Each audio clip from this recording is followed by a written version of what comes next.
permission, probability, obligation, and necessity. Okay?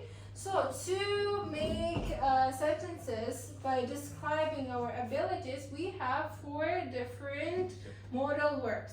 They are can, could, be able to, and manage to. But they are a little different from each other. So can we use when we talk about the things we can do? It can be mental or physical ability. As an example, I can swim. It is my physical ability, yes? It is my physical. Or I can count fast. It is my mental ability, what I can do. So, also if I talk about the things I could do when I was young or 10 years ago, 5 years ago, yeah? When I'm talking about the past, it is could. I am talking about the things I was able to do.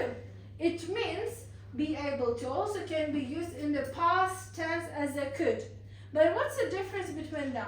Here we talk about the specific situations, like to say I was able to read a book when I was 3 years old. It is something specific, yes? Not everyone can read a book when they are 3. Like it is some kind of specific situation and I was able to do it. That's why I use be able to. We can use this verb in 3 different tenses. It is past, but when we are making sentences in the past, we change this part. Like we say I was or they were able to, yeah? And when it is present, it is again changed to is, am, are. I am able to, he is able to, or they are able to. In the future, we have only one form. It is will be. I will be able to get an IELTS score after 3 months, let's say, yes? Like I am now student, I'm studying, I am in the preparation courses. So in a 3 months time, I will be able to get it. So manage it too. It is something similar to be able to, but the difference is we talk only about the situations which are not easy to do.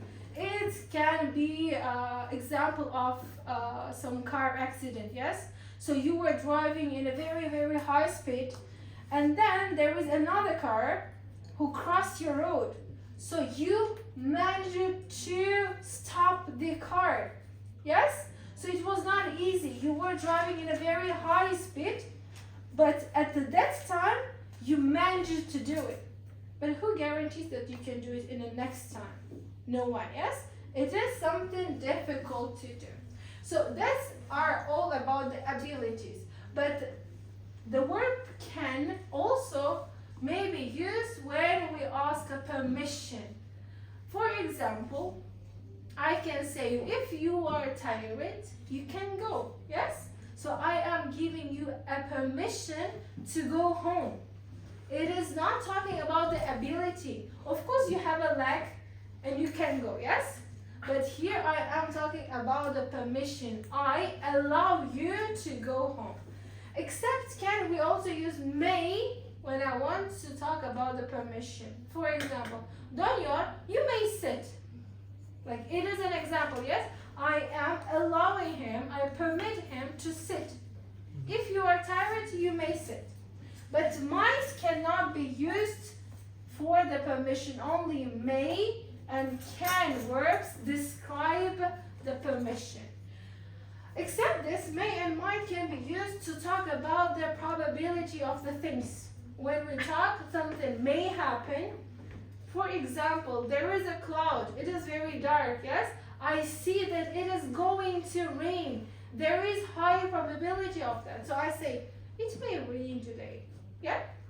So it is talking about the higher probability.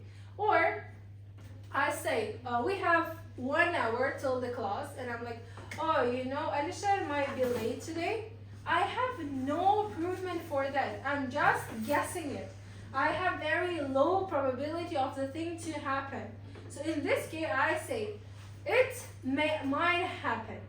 So then, when we talk about the obligations, what is obligation? It is duty, yes? I have to do or I must to do. when I talk about the duties, when I am required to do it by someone superior than me. What means superior? Кто-то выше меня, yes? So if they are asking me, so I have to. I have no choice except doing that. Or some document, or by the law.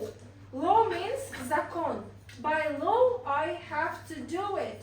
But when I say must, it is something more weak than have to. Like, it is also obligation, but it is not my duty, okay? I must do something. It is something internal when we talk about the things we must do for ourselves. We think we know it is better for ourselves. So, but when we make negative sentences, they change their rules. Like now, mustn't is superior than have to. So it means if I'm saying you mustn't come, I forbid you to come. You have no choice except accepting the information. You say, okay, Miss Martina, I will not come. But when I say, oh, you know, Anisha, you don't have to come to the next class. Like, oh, I don't have anything to do, so maybe I will come. So I'm giving him a choice. He chooses what to do, to come or not. But when I say mustn't, I am forbidding. When I talk about the things I need, about the necessities, there are also two options. It is need or have to. So they are both considered as independent verbs. Independent means самостоятельно, yes?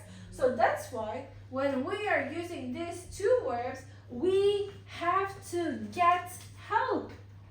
Like, because they are not helper verbs. So it means we should get the help. To get this help, we use do, does, or did to make negative or question sentences, okay? So that's why when I don't need something, I say don't need or don't have to. You don't have to hurry. We have a lot of free spare time. Yeah? So it is talking about it's not necessary to do that. So all of them, all the modal verbs we talked about were auxiliary verbs. The easy way to say it, they are helper verbs. They are helping us. And that's why when we are using them, there is no need to use extra help. We don't say don't, must, yes? Or don't, should. We say shouldn't, mustn't, can't, yes? So with the helper verb, with the modal verb, there is no need for the extra helper verb. But when we talk about have to and need, there is a little need to add extra helper word from the outsource. That's why we say don't have, doesn't have, or didn't have to. Everything's understandable? Yes.